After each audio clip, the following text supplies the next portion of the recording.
నమస్కారం. డబ్బుల విషయంలో బాగా ఇబ్బందుల్లో ఉన్నప్పుడు మనం తీసుకున్న అప్పు కట్టాల్సిందానికన్నా తక్కువ కడితే చాలు అని బ్యాంకు నుంచి ఒక ఆఫర్ వస్తే అబ్బా ఇదే కరెక్ట్ సొల్యూషన్ అనిపిస్తుంది. ఆ క్షణానికే భలే రిలీఫ్గా అనిపిస్తోంది కదా. కానీ ఆ రిలీఫ్ వెనక మనం ఊహించని పెద్ద ఖర్చే దాగుంది.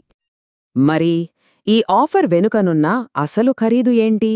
ఈరోజు మన విశ్లేషణలో ఈ ప్రశ్నకు సమాధానం వెతుకుదాం. చూడటానికి చాలా మంచి ఆఫర్లా కనిపించినా లాంగ్ టర్మ్లో దీని ప్రభావం ఎలా ఉంటుందో ఇప్పుడు డీటెయిల్డ్గా చూద్దాం. ఫస్ట్ అసలు ఈ సెటిల్మెంట్ ఎందుకింత అట్రాక్టివ్గా అనిపిస్తుందో చూద్దాం. అసలిదంటే ఏంటి? అప్పు కట్టలేని పరిస్థితిలో ఉన్నప్పుడు లెండర్స్ ఎందుకు ఇలాంటి ఆఫర్ మన ముందు పెడతారు? ఆ వివరాల్లోకి వెళ్దాం రండి. లోన్ సెటిల్మెంట్ అంటే ఏంటో అఫీషియల్గా చూద్దాం. బేసిక్గా ఏమవుతుందంటే లోన్ తీసుకున్నవాళ్లు డబ్బులు తిరిగి కట్టలేని పరిస్థితిలో ఉన్నప్పుడు బ్యాంకులు వాళ్లతో ఒక డీల్కి వస్తాయన్నమాట.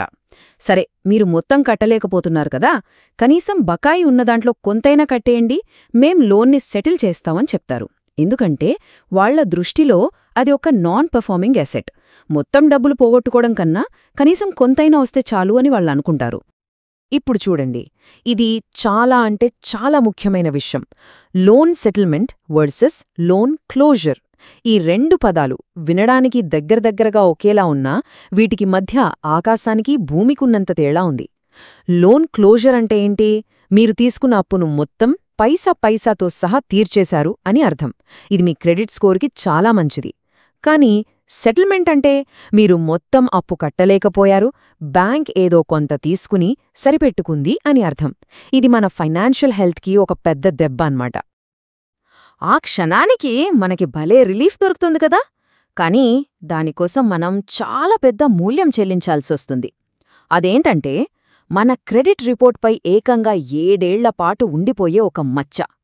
ఈ లాంగ్ టర్మ్ డ్యామేజ్ ఎంత సీరియస్గా ఉంటుందో ఇప్పుడు చూద్దాం. 75 నుంచి 100 పాయింట్లు పడిపోవడం అంటే మామూలు విషయం కాదు. ఉదాహరణకు మీ స్కోర్ 750 ఉందనుకోండి, అంటే చాలా మంచి స్కోర్. ఒక్క సెటిల్మెంట్ వల్ల అది నేరుగా 650కి పడిపోవచ్చు. అంటే గుడ్ కేటగిరీ నుంచి యావరేజ్ లేదా పూర్ కేటగిరీకి పడిపోతారు. దీనివల్ల భవిష్యత్తులో మనకొచ్చే ఫైనాన్షియల్ అవకాశాలన్నీ మూసుకుపోతాయి.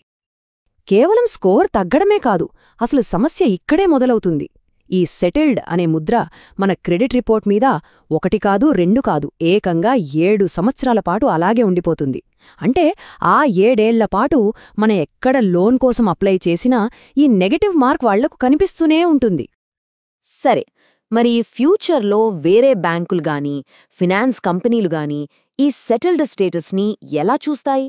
సింపుల్గా చెప్పాలంటే వాళ్లకిది ఒక పెద్ద రెడ్ అలర్ట్ లాంటిది. ఓకే, ఈ వ్యక్తి తీసుకున్న అప్పును పూర్తిగా కట్టలేకపోయాడు, ఇతనికి మళ్లీ అప్పు ఇవ్వడం రిస్క్ అని వాళ్ళు అనుకుంటారు. దీనివల్లేమవుతుంది? మనకు కొత్త లోన్లు రావడం కష్టమవుతుంది.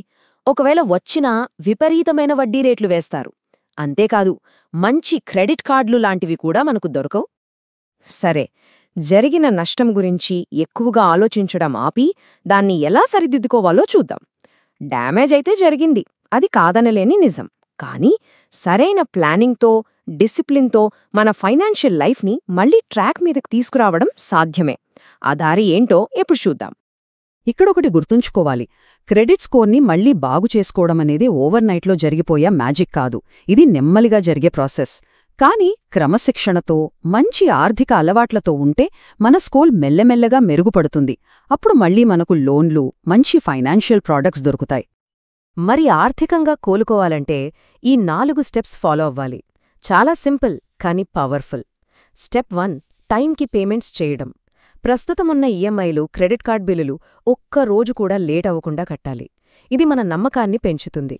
స్టెప్ 2, క్రెడిట్ కార్డ్ వాడకాన్ని తగ్గించడం. మీ కార్డ్ లిమిట్లో 30% కన్నా తక్కువ వాడడం బెస్ట్.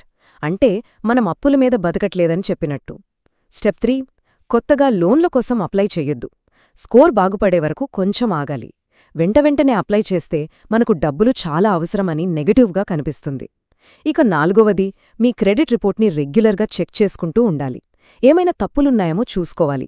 ఈ 4 అడుగులు మన ఫైనాన్షియల్ రికవరీకి పునాదిలాంటివి. సరే, మన క్రెడిట్ స్కోర్ మెల్లమెల్లగా ట్రాక్లోకి వస్తోంది. ఇప్పుడు నెక్స్ట్ స్టెప్ ఏంటి? మళ్లీ లోన్ అప్రూవల్ పొందాలంటే కొన్ని స్మార్ట్ టెక్నిక్స్ ఉన్నాయి. అవేంటో ఇప్పుడు చూద్దాం. ఒకసారి సెటిల్మెంట్ అయ్యాక నేరుగా వెళ్లి పర్సనల్ లోన్కో హోమ్ లోన్కో అప్లై చేస్తే రిజెక్ట్ అయ్యే ఛాన్స్లు ఎక్కువ. అందుకే ముందుగా చిన్న అడుగులు వేయాలి. ఎలాగంటే ఒక సెక్యూర్డ్ క్రెడిట్ కార్డు కోసం అప్లై చేయొచ్చు. అంటే ఒక ఫిక్స్డ్ డిపాజిట్ చేసి దానిమీద కార్డు తీసుకుంటాం. లేదా గోల్డ్ లోన్ లాంటి సెక్యూర్డ్ లోన్ తీసుకోవచ్చు. వీటికి మనం ఏదో ఒకటి హామీగా పెడతాం కాబట్టి బ్యాంకుకి రిస్క్ ఉండదు, ఈజీగా అప్రూవ్ చేస్తారు. ఈ లోన్లు తీసుకుని టైంకి కడుతూ ఉంటే మన క్రెడిట్ హిస్టరీ పాజిటివ్గా మారుతుంది. మీ స్కోర్ 760 దాటిన తర్వాతే పెద్ద అన్సెక్యూర్డ్ లోన్ల కోసం ట్రై చేయడం చాలా మంచిది. ఇప్పుడు నేను చెప్పబోయేది ఒక పవర్ఫుల్ ప్రోటిప్. చాలా మందికి ఈ విషయం తెలీదు. భవిష్యత్తులో మీ ఆర్థిక పరిస్థితి మెరుగుపడింది అనుకోండి, మీరు ఏ బ్యాంకుతో అయితే లోన్ సెటిల్ చేసుకున్నారో వాళ్ల దగ్గరకే మళ్ళీ వెళ్ళండి.